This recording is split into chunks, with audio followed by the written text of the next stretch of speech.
begin with roll call. Celia Longnecker, Here. Tracy Bricky. Here. Sally Hurstick is absent. Jessica Wheeler Russell is absent.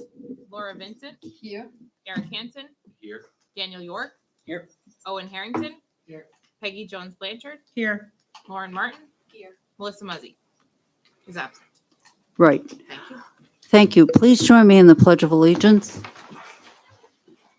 I pledge allegiance to the flag of the United States of America and to the republic for which it stands, one nation, under God, indivisible, with liberty and justice for all. Could I have a motion, please, to accept the minutes of the previous meeting? Sir? Oh, okay. Are there any additions, corrections to the previous meeting's minutes? Hearing none, all those in favor of accepting the minutes as written, say aye. Aye. Opposed? Motion carries. I will now open the floor to public comment for items that are on the agenda. Is there anybody who wishes to comment? Okay. Hillary, SAU report on MV Business and Finance. Sure. Starting on page 7 in your packet is this month's overage report. Not a lot has changed since last month. Obviously, they get a little bit bigger each month, but they're mostly overages in special ed contracted services and district-wide facilities and operations needs. So that's in there for you guys. If you have any questions, let me know. And just to report back on Andover tuition, we met with Andover last month and there was discussion over tuition rate, and that for this fiscal year, the tuition rate will be $14,500. For starting, FY 22-23 for this okay, current and do fiscal we year. know what it'll be for next year? It'll likely be 14,750 next year, Okay, probably. thank you. Could I have a motion to accept the business and finance report? So moved. Is there any questions, comments? All those in favor say aye. Aye. Opposed? Motion carries. Good news. I need to borrow your microphone. Oh, For all the Adonian fans at home. Good news starts on page 16 of your packets, and you'll see. How's that? All right. Good news starts on page 16 in your packets, and you'll notice that there's almost 50 pages of good news in this month's board packet, which features outdoor activities, STEM, arts, and lots of engaged students. So I encourage folks to look at that. We do have a few representative administrators in the room. So if anybody wants to add anything additional that's not in the good news, feel free. I'll stare at you awkwardly. We have Mr. Brian Lynch from the middle school. Yeah, so we had a busy weekend on Thursday and Friday last week. Guys and Dolls, our play, theatrical production took place. So Thursday and Friday, our Guys and Dolls theatrical production took place. So that was very well attended. Saturday, our robotics team came in second place in their robotics competition. So that was good. And a group of us also went to the Eddie's Award to receive our middle school award on Saturday night. So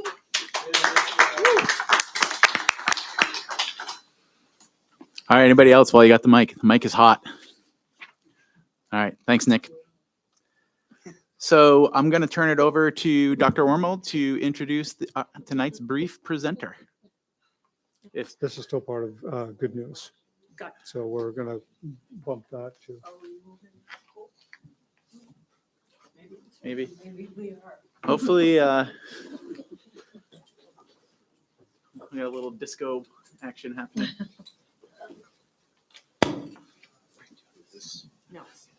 All right.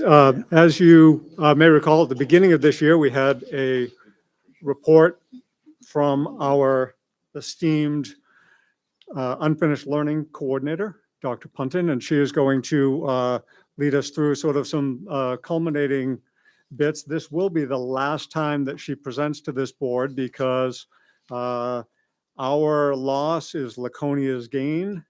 As the good doctor will be heading off to Laconia as the new curriculum coordinator for their school district. So we wish her well in her future endeavors and thank her for her more than 20 years of service here at Merrimack Valley.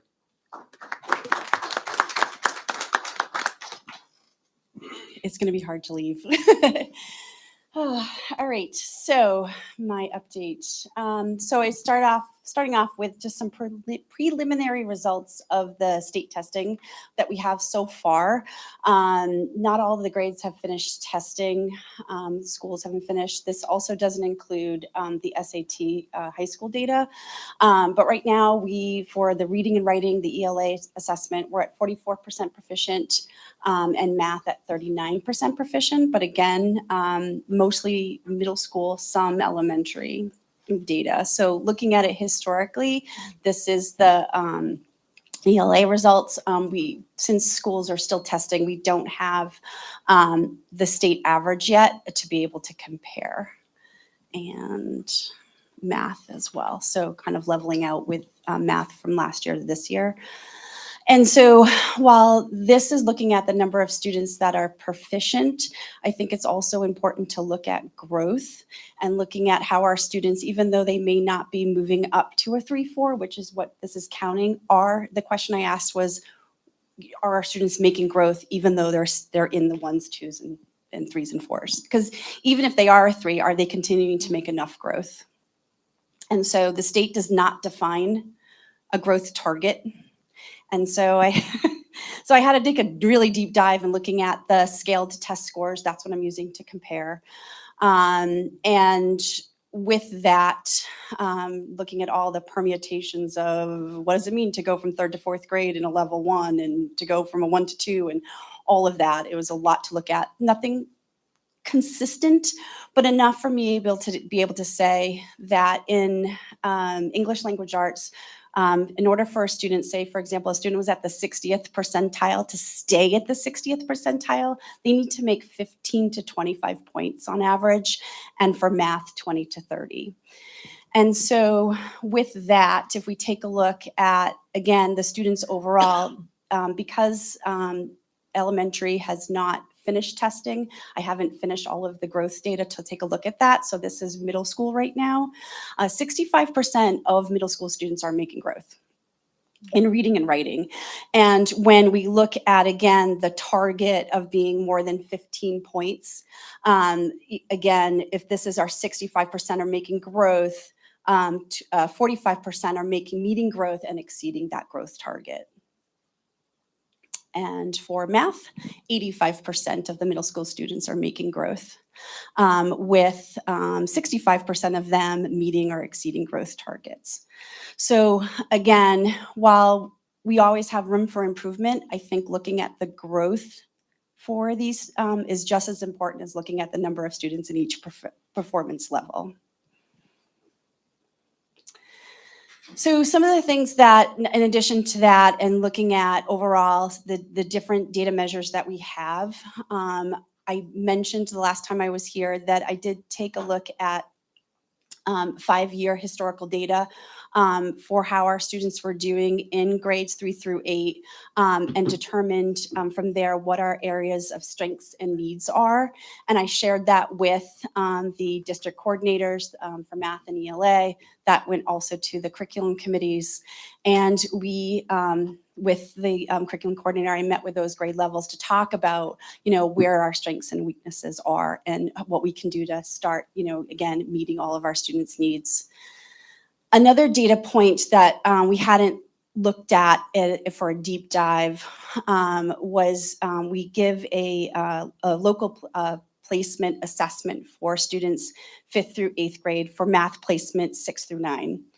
And because we do a tier system of math at those levels. And so with that, I was able to do a question analysis and look at, again, what were our strengths? What are we doing well? What are some areas of concern?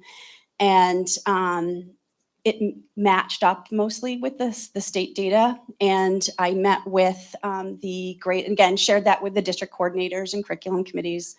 But I met with the grade levels to do a data protocol. And this was in the early spring, and we then looked at that data and said, okay, what are we going to do?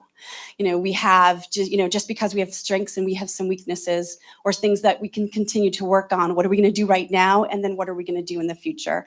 And so looking at, again, for the right now, state testing, but also making sure those skills that were showing an area of weakness, making sure that they were secure by the end of the school year.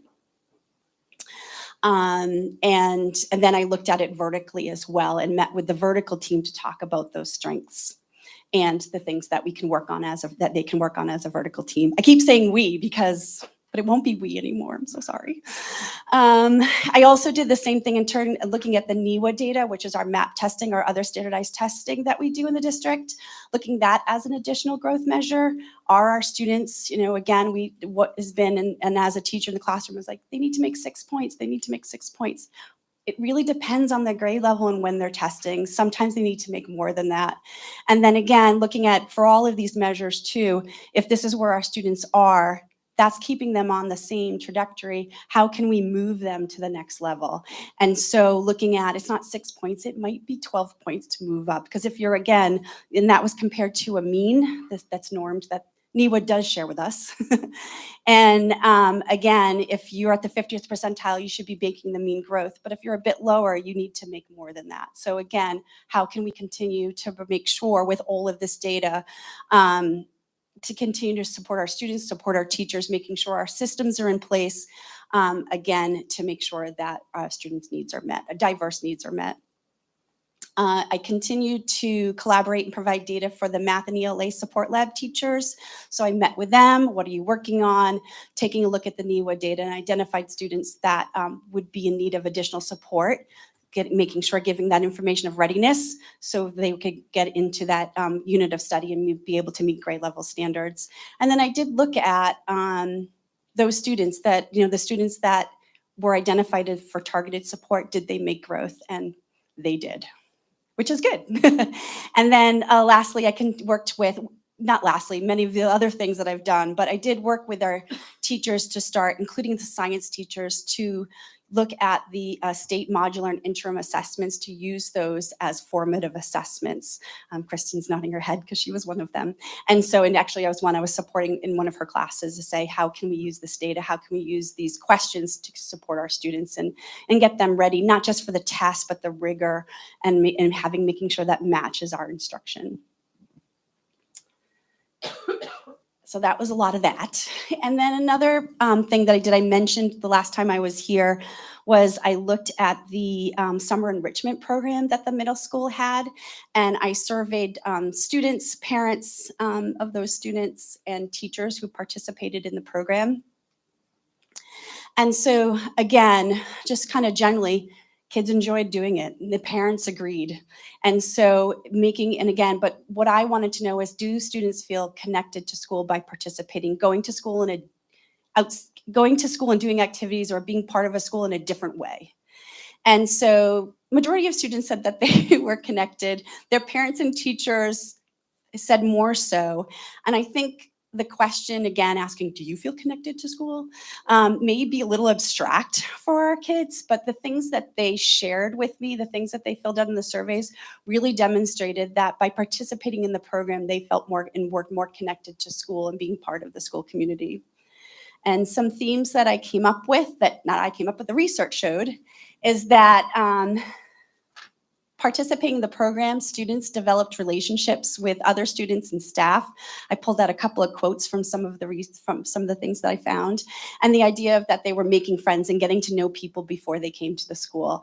There were a lot of rising sixth graders that attended, and so this was again a way for them to be part of the school before they actually attended, and they were able to make friends and meet some of the teachers before they got here.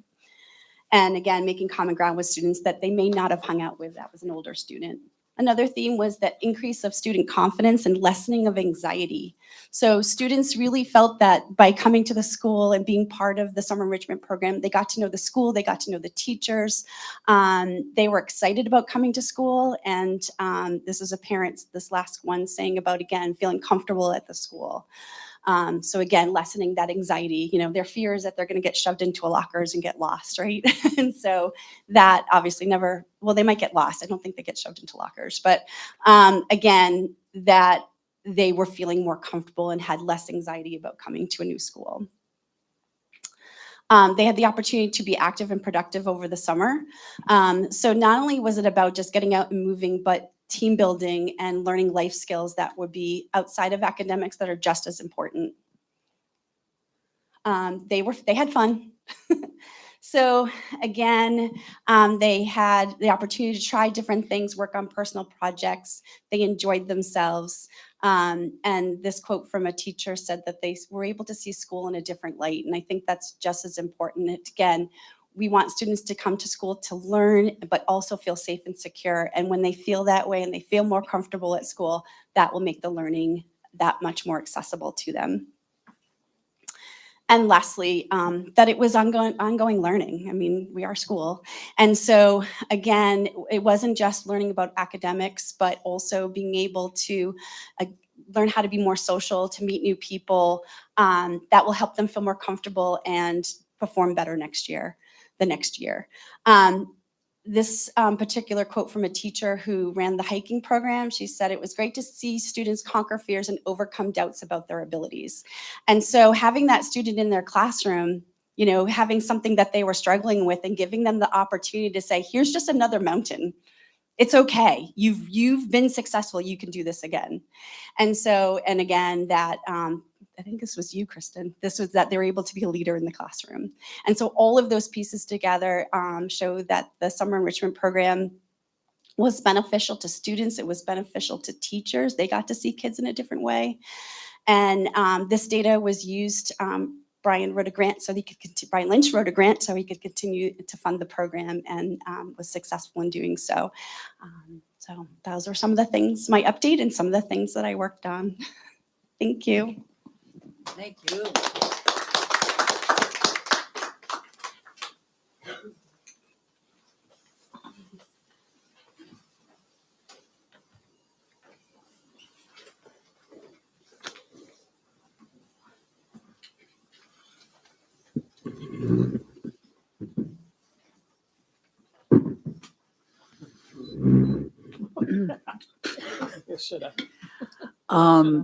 We come now to the student representatives report, and before I hand it over to Nick, I was disappointed that we had a conflict tonight with Katie, who very obviously went to the senior awards ceremony instead of coming here.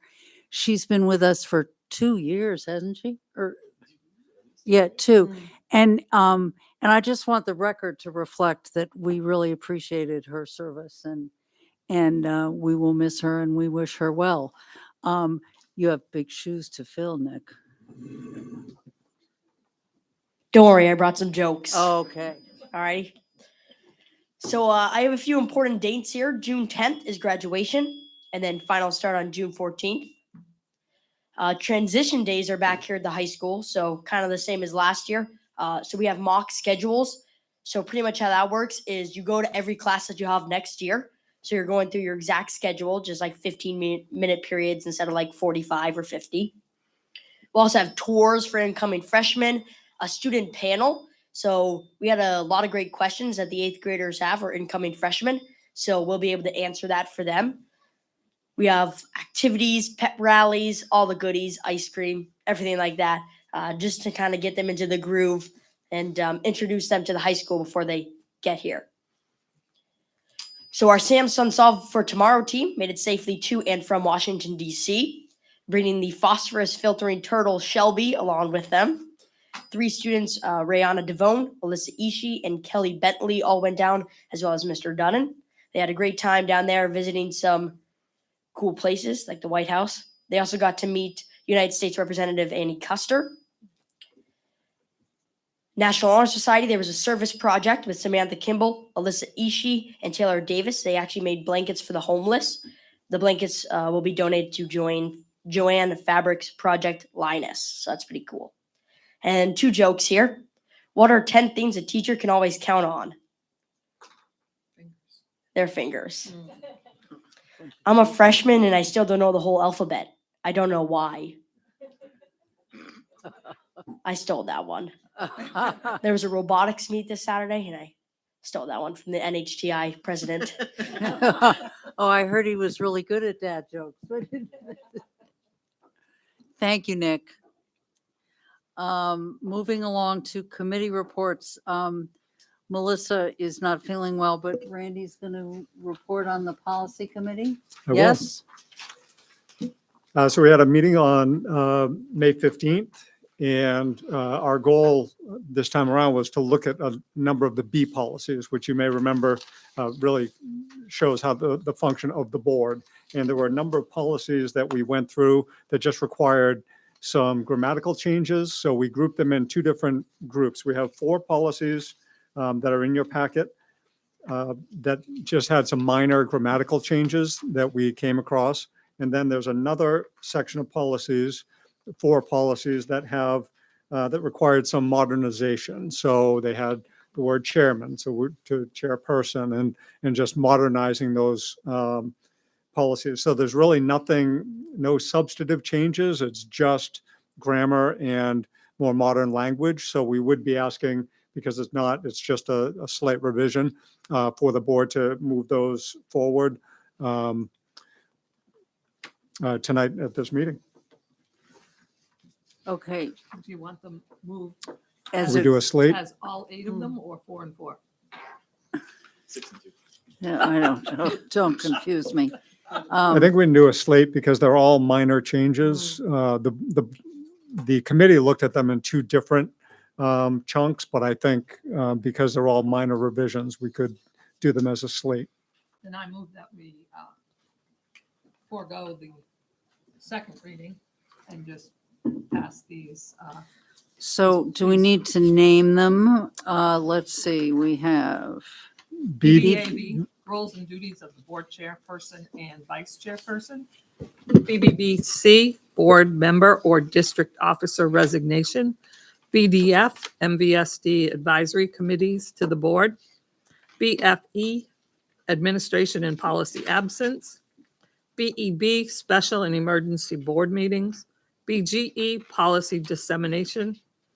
BIA, new board member orientation. And BIBA, school board conferences, conventions, and workshops.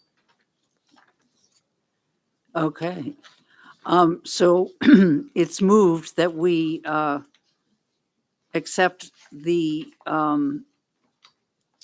minor changes to all of those B policies. Is there a second? Second. Are there any questions? All those in favor say aye. Aye. Opposed? Motion carries. Now what about, then there are others too, right? That's it. What's J? the other policy is for Oh, one of the next got it, things got on the it. agenda. Got it. Thank you. All right, I need to get back to where I am.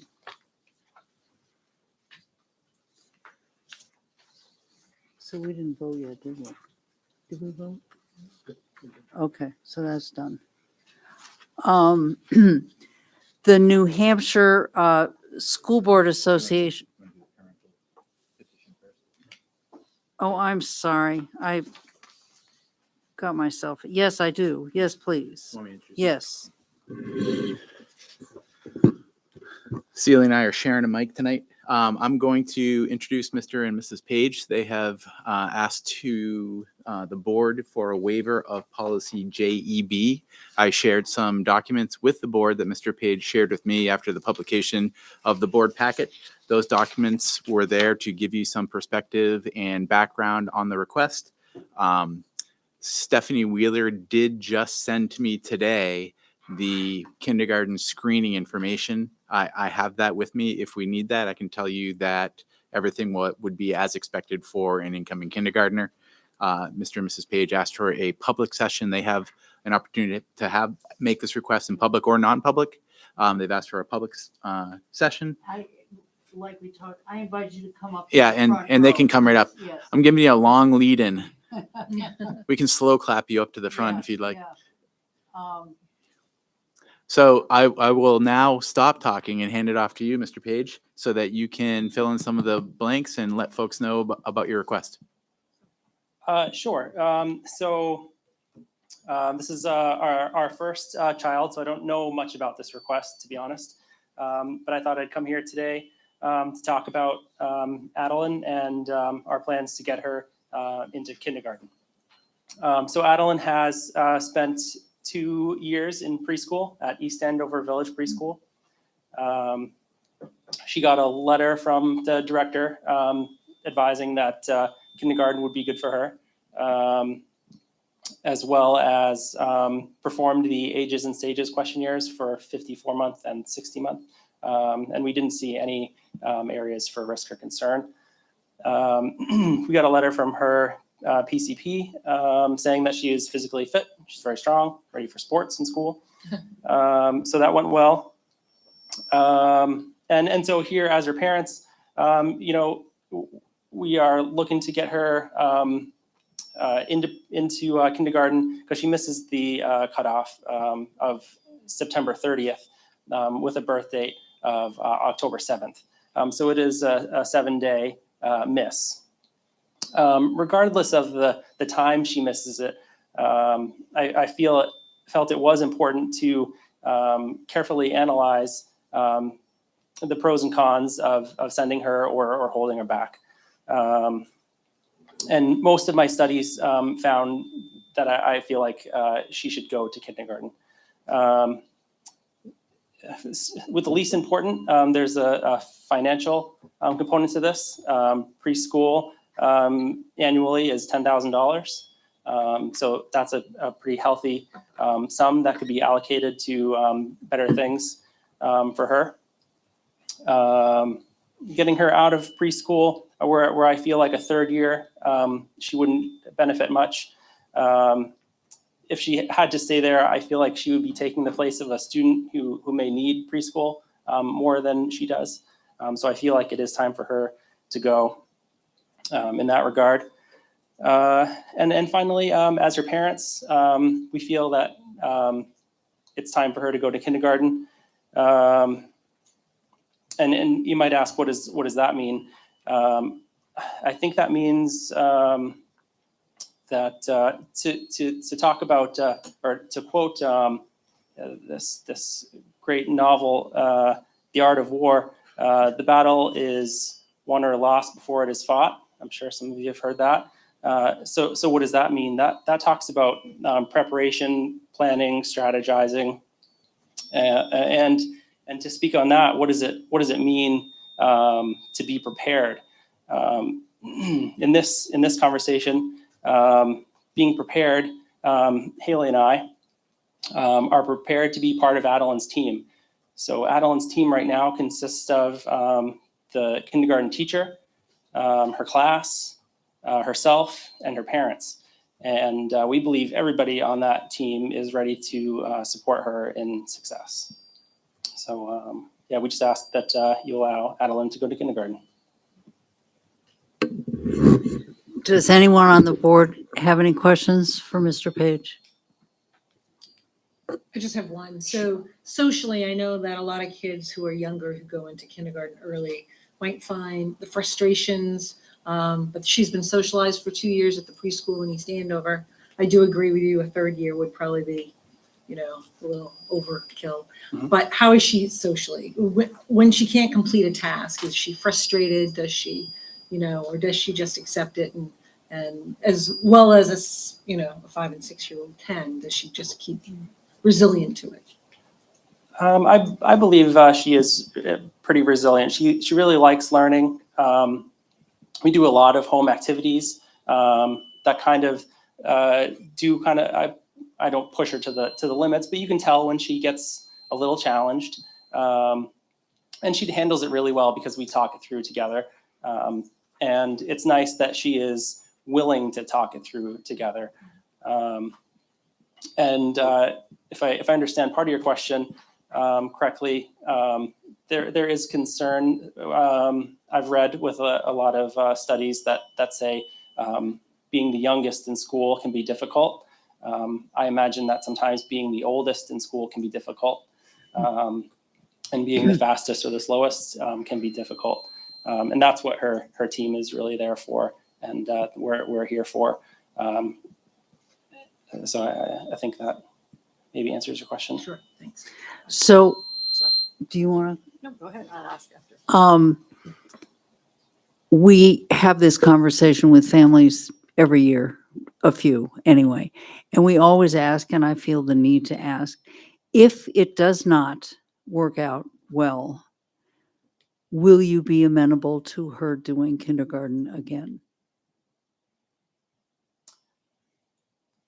Yeah, I think. Did I ask that the right way? Yes, that was. Yes. That was. If exactly the what I- recommendation of the team, and you, I agree, totally are part of the team, but if it turns out that it wasn't the best experience for her and she is not ready to go on to first grade a year from now, will you be willing to have her repeat kindergarten? I feel like a lot more discussion would have to happen.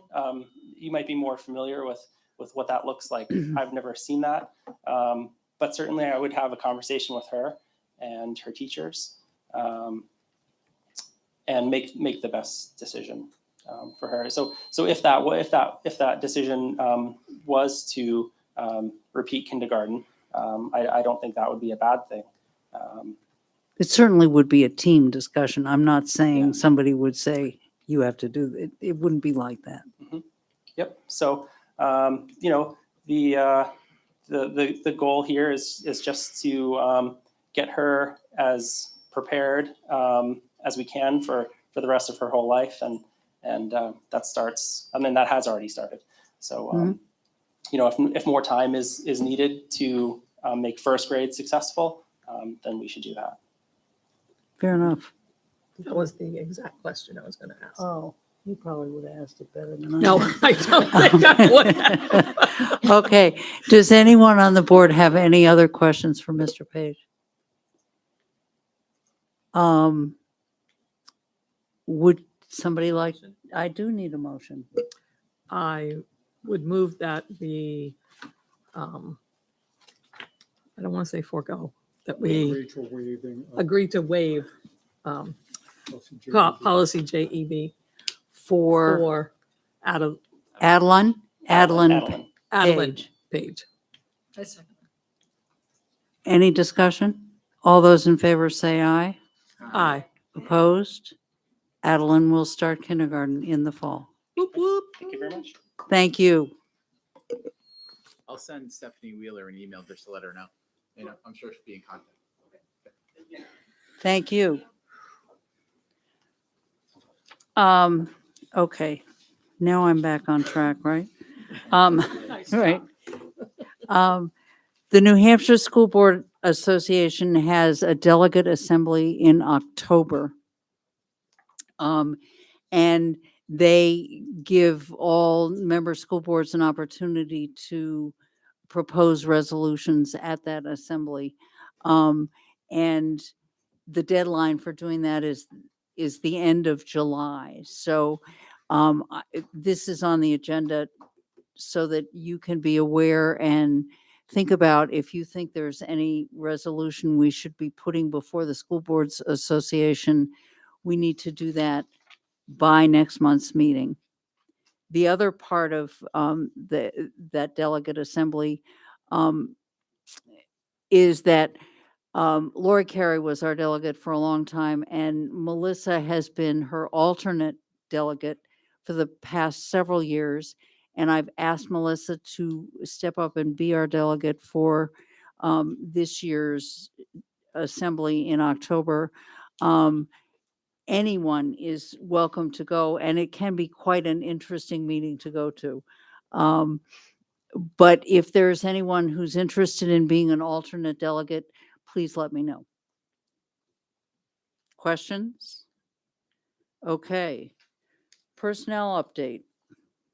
So, in the packet, there is a list of people who have been hired since the last board meeting. It's informational only, but there are a couple. Oh, it's right. not in the. It's in the non, It's not it's in in the the packet. non-public packet, so it's in the digital copy that you received. Got it. I don't remember. It's not in there. It's okay. So, well, then I'll tell you what the change is. You won't Eh. see it when you get home. I So looked at two it, I just things. don't remember. On Samantha Jensen, it says bachelor's degree expected from Framingham State in 2010. Obviously, the word expected needs to be removed. She received her bachelor's degree in 2010. Jeez, that would have been tricky. Retroactive. And Caitlin Vashon is listed on here as the student and family outreach counselor at Bosquen. She has since decided not to come to work for Merrimack Valley and has submitted a resignation. So she is on the list, but she will not be working for us. So that's Okay. that. Okay, and we don't have to vote on those because we've given Right. Randy permission to do this. Whoa. Okay, and the next item in new business is the Merrimack Valley Learning Center tuition rate. I believe Randy has. Yes. So with the program at the Learning Center, we were asked to look at what the expansion might be. We reached out to the Department of Ed, and things are in really good shape. We thought that there was going to be a space requirement. There isn't. So we are in a position even now, if we wanted to expand the number of kids that we have in the program. However, we haven't looked at that rate at the Learning Center for a number of years. We, to be honest, we haven't had that many kids from out of district. With the closing of a couple of the local programs, there is going to be more of a need, and we wanted to get ourselves more in line with still being a good deal for local districts, but not being such a bargain that it's not helping us with costs and taking in some revenue to make some much needed changes to the Learning Center. So we are proposing a schedule, and I have some things typed out if you'd like me to give you a hard copy. In year one, 60,000. So in the 23-24 school year, and the 24-25 school year, 65,000. And in the 25-26 school year, 70,000. And we can reassess at that time whether that rate will stay there. Districts are paying over 100,000 at times for an out-of-district placement. And Ken Fuller is here and can answer any questions about the program if you have anything specific. But as we look at both improving the building and expanding the program, we feel this will put us in line and get us, I think, taking in some revenue so that we can support staff, programmatic changes, as well as building improvements, and still be, like I said, a very good deal for local school districts. So what? Currently, the rate is 35,000. But it does say in the agreement that any sending district does have, it says right in there that this rate can change on a year-to-year basis. And really, we just wanted to bring this to the board. It doesn't require a board vote, but we'd rather, put it in front of you and have you have your say. And you'll notice, this is not an official document right now. It has, we just have some things thrown on there, and you'll notice a slight change in where it says superintendent and assistant yeah. superintendent. Whoa. So this is the first public viewing of such a Yikes. document. So Yeah. True. Sure, whatever. his parting gift was helping with the letterhead. So that's That must awesome. have been hard. Yeah. Yeah. What about faculty? So currently, with the number of faculty and paraprofessionals we have, we could add another 12 people if we wanted to our overall program. We don't intend to do that in year one. Most of this is setting things up for the future. We're hopefully going to be meeting with the Department of Ed sometime soon. Ken and I are waiting to hear back from them to have them look at the possibility of the Learning Center being either its own school or, taking a look at that program. There could be a lot of benefits to that. So we wanted to inquire, we want to really have all of our ducks in a row, and kind of get things laid out there. But currently, we could take another 12 students. Again, not planning on doing that in this coming year, but at least if we wanted to go one or two over what we currently are serving, we could. How many out-of-district students do we have currently? Currently, there's one, but, two, sorry. Two, both paying 35,000?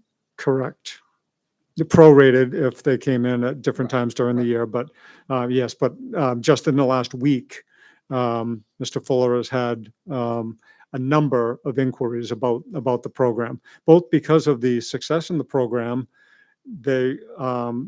Ken's reputation, and the fact that with the other local programs closing down. So I guess my question is, they're currently out of district from other districts. Are they going to be expected to pay a $30,000 increase the following year, $25,000 increase the following year? Their other options are 120,000 plus transportation.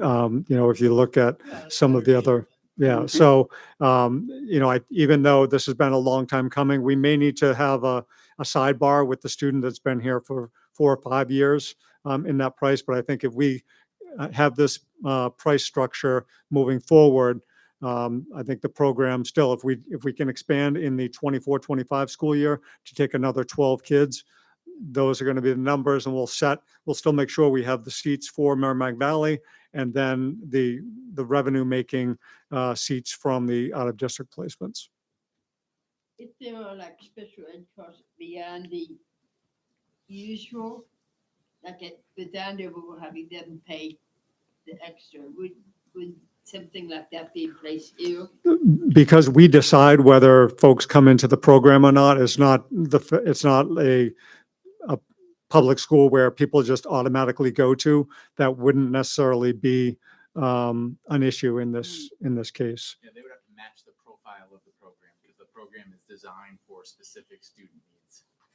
And many of them have many of them are special ed. If they, like, say they need a one-on-one aid or something, then they probably would come in, wouldn't meet the program guidelines, or I'm just kind of curious. Again, that depends on the student, and that would be something there's a whole entrance process that Mr. Fuller will bring them through with a team, and they're working on tightening up that protocol as well, both from our own high school as well as from out of district high schools. Ken, do you have anything you want to add? Okay. Okay. Well, I just want to say that having been around when this program was started, and my husband was one of the people who was involved in sort of figuring out what they were going to do when they started it.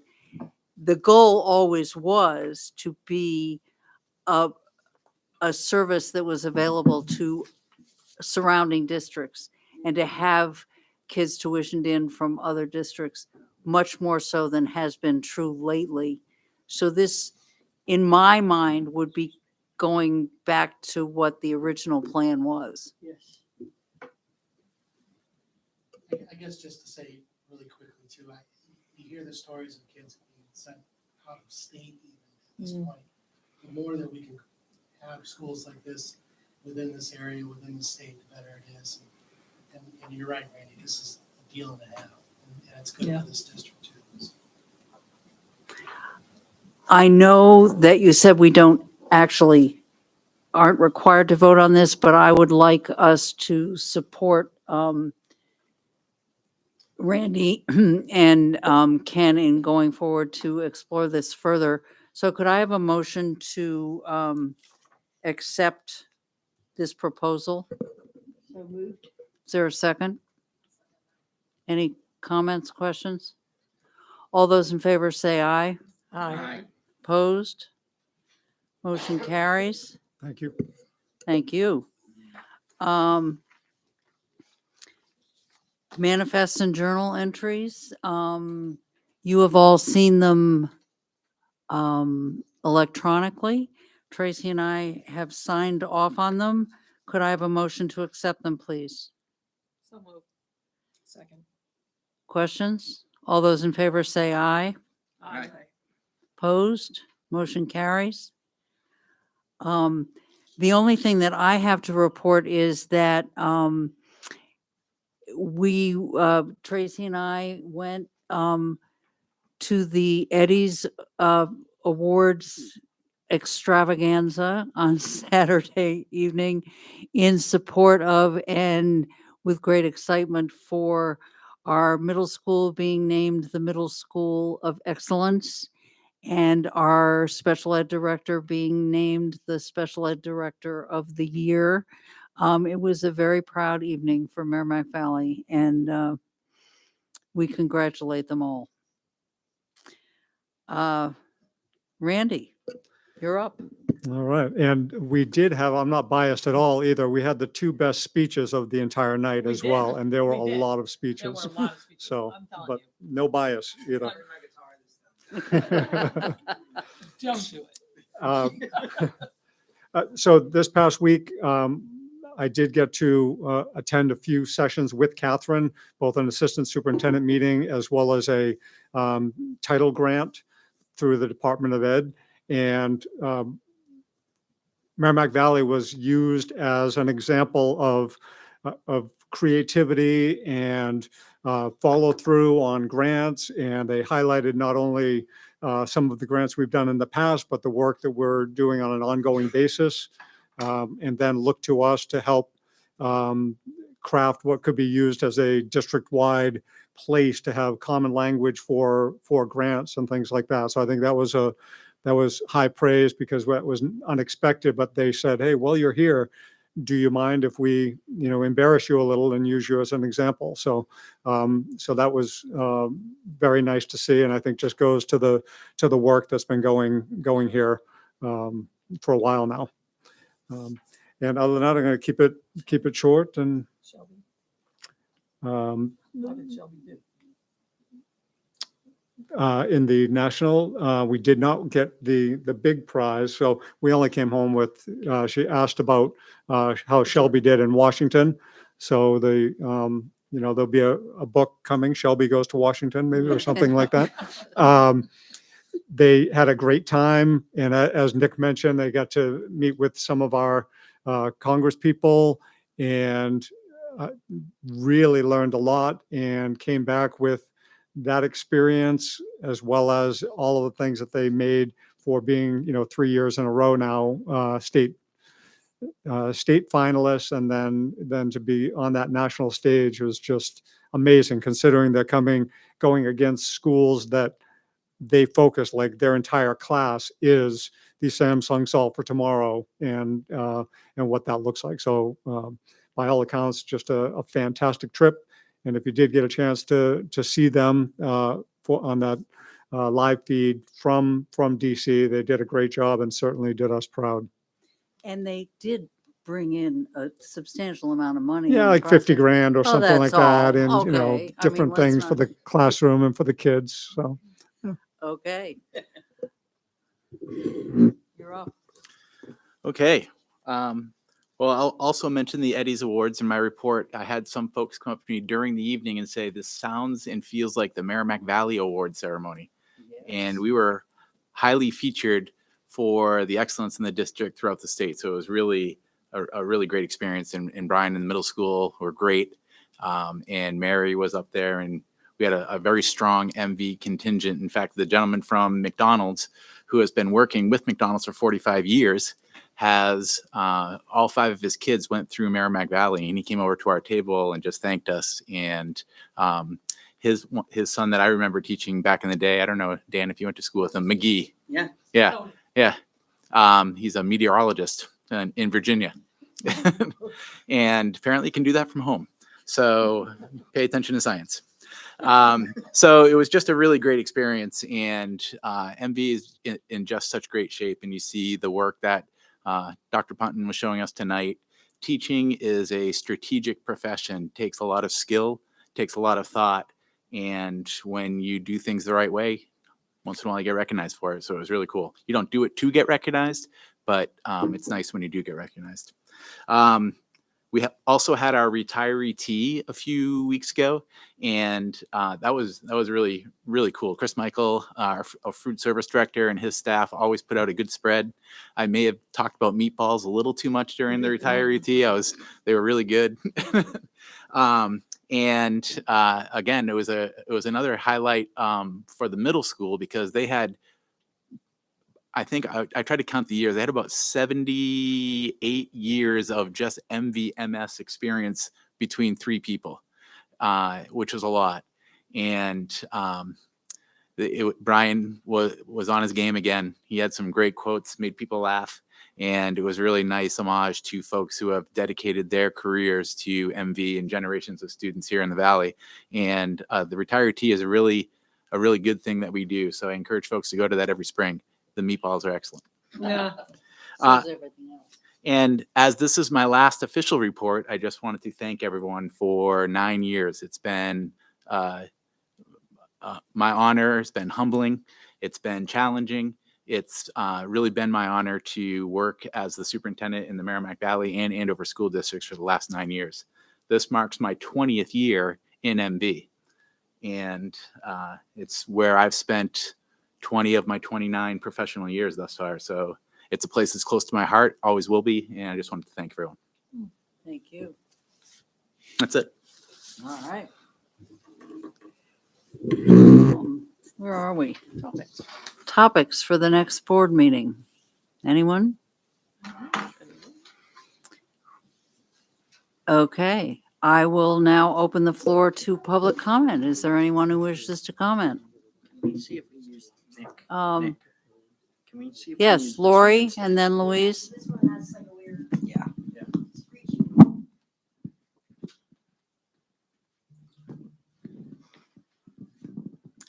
Thank you. My name is Lori Carey. I'm a former board member of 18 years of the Merrimack Valley School Board. Tonight, I should be next door at the Senior Awards, where my child is receiving awards. But it has come to my attention from a resident of my own town that we have an unresolved issue. That's the issue of the Andover tuition agreement. Now, I'm not saying there's any fault with the current one. I'm saying the execution of the current agreement we're in is improper. No one knows more about these agreements than myself. I have served through 2 of them, 18 years of my life, through 2 of these agreements. In my reading and my participation in the many meetings we had on this agreement, at no time was there ever any opportunity for anyone except the Joint Review Board to change the agreement. There was no legal way that any change could be made of this agreement without that Joint Review Board. Now, we're not finished with this 15-year contract, so there is a time that we can take to true up this agreement, to reclaim some of what the taxpayers believed we were doing with this agreement. And I think if we had executed the agreement, and I believe the board did believe we were executing this agreement as written, it would have solved years of problems. Our previous agreement with between Merrimack Valley and the Andover School Board was one where Andover paid much less than the Merrimack Valley School Board residents of the school district. And that was a problem, and it was a problem that Bill Hines, as a resident of Bosquen, raised. And when we went in and we negotiated this 15-year agreement, the 15-year agreement was set at the state rate, the state average. And the reason for it being set at the state average, which Merrimack Valley always is under the state average, was so that it would make up for some of the loss of years of Andover underpaying Merrimack Valley. we were at such a crossroads, we were willing to split up as an SAU. But that agreement pulled us back together because we realized we'd make up for the difference and we'd move forward.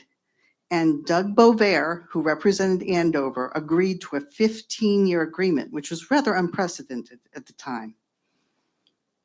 It came to my attention when I came back from school vacation week, again from Bill Hines, that we were in fact not adhering to that agreement.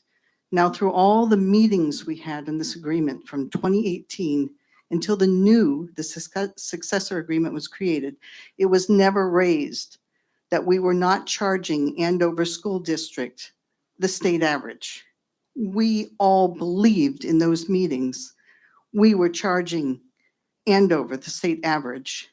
And I stand before you today saying that if I had known during any of those meetings that we were not charging Andover the state average, I would have taken a different position. And I think I should be very clear on that. I did not have that information and I would have taken a different position. It is not Andover's fault. It is not Merrimack Valley School Board's fault. It is the execution of the contract which is at fault because it was not followed. And how that occurred, I don't know. And maybe I don't even want to know. I just want it corrected because we need to do right by our taxpayers. Second issue. If you are a junior at Merrimack Valley High School, you have had 4 music teachers in 4 years. Something is wrong. It wasn't that many years ago the Merrimack Valley School Board decided that they would add extra supports to the music program so that we would have children having lessons at school to strengthen their performance in band. And we ponied up for that. We provided that position, we provided that financing so that we could strengthen our band. And our band began to grow and it was a good band. And then I don't know what happened.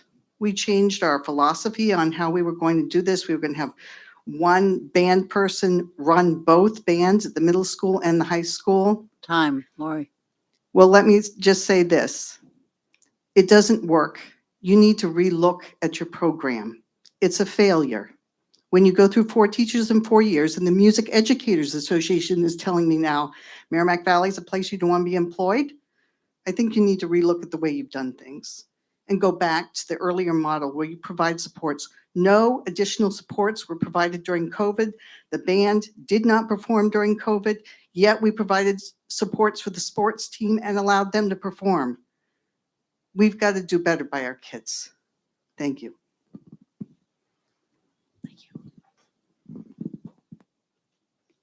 Louise? Thank you. First of all, I want to say the good part. Representative Alvin C. and myself met with the tour group from Salisbury and Webster, 4th graders today at the State House, and I'll tell you, the kids are great. About a week ago, we met with the Andover students that came in, and they are just so full of questions, and they just want to learn, and I'll tell you, personally, I love every minute of it. Okay.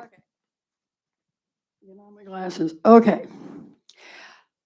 I'm Louise Andrews from Salisbury. I'm here tonight as a taxpayer of the Merrimack Valley School District to speak about the ongoing situation with the tuition agreement. Bill Hines and I have been going back and forth with the SAU office and state agencies for information. First of all, the annual meeting, we were advised that the warrant article was advisory, which was an incorrect statement. Any moneyed article, which a tuition agreement is a moneyed article, is not advisory. The school district would need to hire an attorney that is up to date with New Hampshire laws. That's my opinion. Last week, I emailed the superintendent with the following question. Would you please explain to me why for the fiscal year 2021-2022, the tuition charge to Andover for each student was $14,000. Yet the DOE figures for 2020-21 2021, which would need to be used to estimate the 2021-2022 tuition rate was as follows. The high school cost per student given by the state was $17,758.26, and Merrimack Valley High School cost per student was $15,928.56. According to the current tuition agreement, the state rate is to be used. The information previously sent to me by the SEU, unless I missed something, indicated no special ed deductions for 21-22. Why was $14,000 per student charged instead of $17,758.26? I would like an explanation. The superintendent emailed me back. Previous members of the boards, both MV and Andover, and previous SAU administrators implemented the current tuition agreement. The per pupil amount was not calculated via the algorithm articulated in the agreement. The current MV board and SAU administration inherited an agreement with a history and a past practice. That practice was slowly increased Andover's per pupil payment. This is evidence in fiscal year 17, 18, and 19. This practice was impacted by COVID-19 and the resulting remote earning hybrid learning schedules, along with the influx of ARP, ESSER, and CARES money that inflated the state's average cost per pupil. It is the intention of the SAU to continue to the practice of incremental per pupil price increases for the last 2 years of the current agreement, 23 and 24. When it comes to the successor agreement, the current boards, MV and Andover, can assure you that this agreement will be implemented according to the new billing rate. Additionally, Merrimack Valley School District annual reports will include expanded information about the revenues received by the way of the tuition agreement.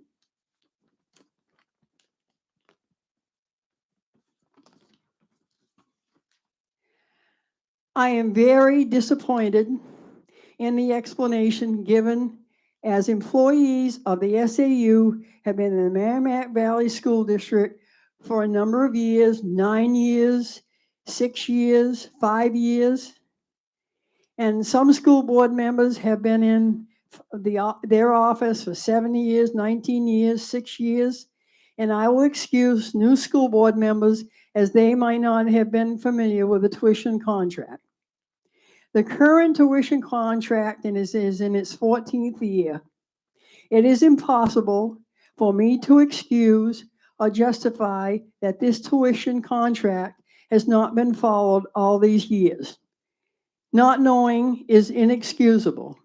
The bottom line is we, the taxpayers, pay out thousands and thousands of dollars each year to employees of the SAU, and yet a contract cannot be followed. The terms of the contract are in detail.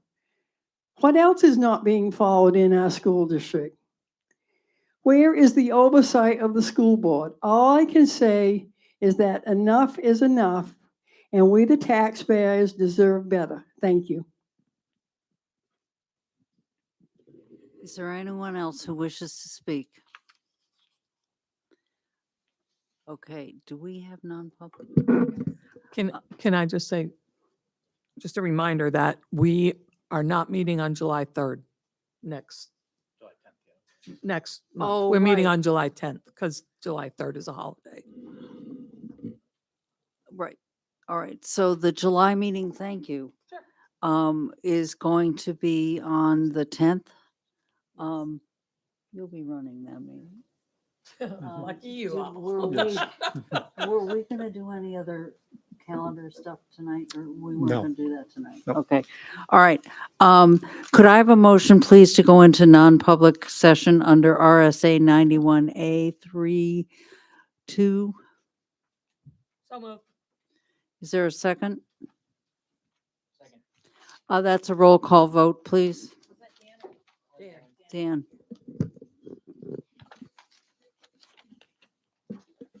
All right, Lauren Martin. Eric Hansen. Owen Harrington. Dan York. Yes. Laura Vincent. Me? Yes. Peggy Jones Blanchard. Yes. And Sealy, Longnecker, and Tracy Bricky. Yes. Thank you. Take a break.